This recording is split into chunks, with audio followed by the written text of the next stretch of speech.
ইমাম বাইহাকী রাহমাতুল্লাহ আলাইহি তার একটা সুর কিতাব লিখিত রয়েছে শুআবুল ঈমান।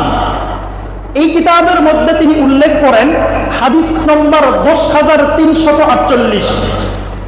হাদিসের মধ্যে বলা হয়েছে, হাদিস বর্ণনাকারী হলো আব্দুল্লাহ ইবনে আব্বাস রাদিয়াল্লাহু তাআলা আনহুমা আন্না রাসূলুল্লাহ সাল্লাল্লাহু আলাইহি ওয়াসাল্লাম قال ইগদানিম খামসান ক্বাবলা খামস।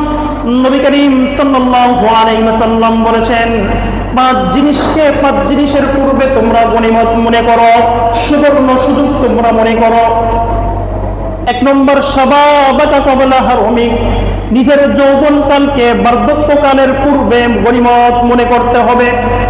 দ্বিতীয় নম্বর ওয়াসিহাতাকা ক্বাবলা সুকুমিক, নিজের সুস্থতাকে অসুস্থতার পূর্বে আল্লাহর নিয়ামত মনে করতে হবে।